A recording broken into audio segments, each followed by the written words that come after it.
Salut Sébastien Labbé, vous êtes bien sur la chaîne LabTV et aujourd'hui on parle du casque et du gilet de protection flottaison.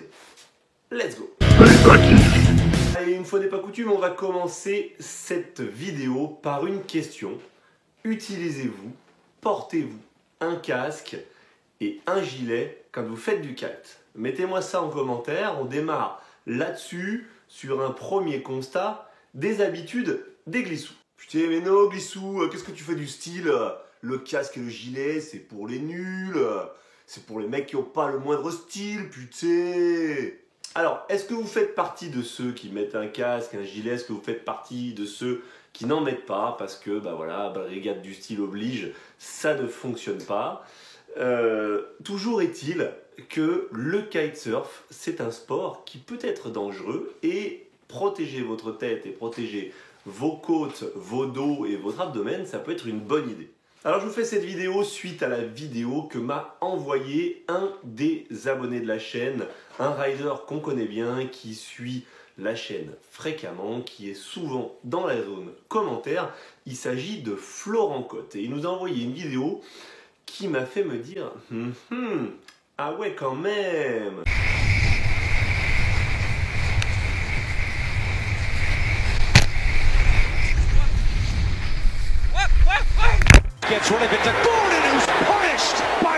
Ah putain, le casque est peut-être recommandé. Je crois que je l'adopte. Je l'adopte. Donc je sais qu'on a l'habitude de dire, et je fais parfois partie de ces personnes-là, de dire oh là là, ouais mais non, là on a l'impression d'être un Robocop, le casque, le gilet, etc. Je sais que voilà, a priori ça peut poser problème, mais en effet, le kite c'est quand même un sport qui, où il peut y avoir des impacts.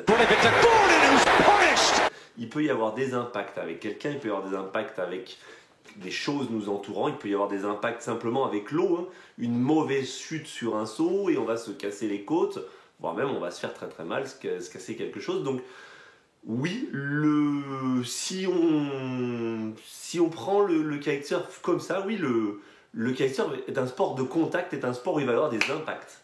Alors pour moi qui suis fan de foot américain, je dois avouer que quand on y réfléchit bien, vous avez le foot américain. Le foot américain, c'est celui où ils mettent des casques pour se protéger d'énormes impacts qu'ils vont avoir entre eux, où les mecs viennent se rentrer dedans. Finalement, au niveau du kite, on n'est pas si loin que ça de la réalité. Quand il y a impact, c'est très très très violent, ça peut être très violent.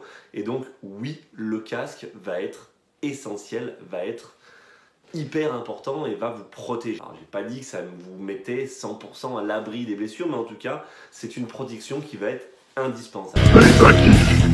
Donc là, dans le cas présent, notre ami, c'est un cas particulier. Là, Florent, il est en compétition. On le voit, il y a une bouée là juste devant, donc ça veut dire qu'il est sur une compétition de border cross. Donc c'est en gros une course, vous avez 3-4 riders qui ont des obstacles à passer, c'est une course le plus rapidement possible. Mais on voit bien là, malgré le fait que ça soit une compétition, qu'il est dans un cas de figure qui peut vous arriver, vous sur le spot, qui peut arriver fréquemment, c'est je suis un rider de trop près, et puis il se passe quelque chose avec le rider de devant, et c'est la collision, on ne peut pas l'éviter. Donc là, notre ami Florent, on voit qu'il est en seconde position, voire même en troisième position. Pas bien Florent, j'attendais de toi que tu sois premier. Un glissou est toujours premier. Il est en troisième position et donc il est assez proche du rider de devant.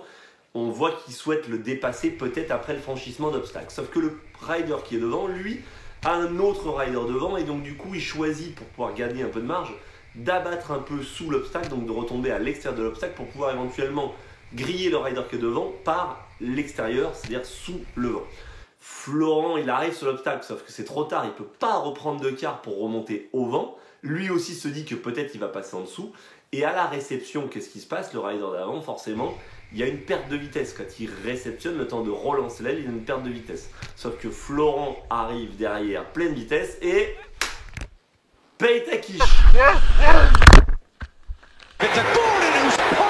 Et vous voyez que l'impact il est aussi violent qu'un tacle de foot américain par l'arrière. Oui, on appelle ça un tacle, tackles en anglais. Donc oui, c'est un gros tacle que le rider prend par l'arrière et on voit bien que ça tape au niveau de la tête et du dos. Donc là, le cas de figure présent, casque plus gilet, ça a vraiment sauvé la vie du truc. D'ailleurs, le mec repart genre comme si de rien n'était, tranquille. Même pas de concussion protocol pour ceux qui connaissent le foot américain. Non, non, le rider il est reparti. Notre petit Florence permet un petit putain. Genre, tu m'as gêné, le mec il est à fond dans sa compète. Il vient de se cracher contre un gars, il aurait pu se démonter. Mais non, il est focus, il est un peu vénère, il a raté son objectif, il vient de perdre du temps, le temps de redémarrer, etc. Il est grillé sur la course. Voilà donc cette petite vidéo pour vraiment vous rappeler que bah oui, le casque c'est quelque chose qui est pas forcément sexy, c'est pas forcément joli, mais casque et gilet pour vous protéger des autres, de vous-même et de vos conneries et des obstacles alentour. Voilà, bah c'était un petit numéro spécial sécurité les glissous. J'espère que vous allez pouvoir rider en sécurité dans les prochaines sessions avec un beau casque et un beau gilet. Moi je vous dis faites attention à vous, n'oubliez pas life is a beach, elle en se prend pas la tête et on en profite. À très bientôt. Ciao.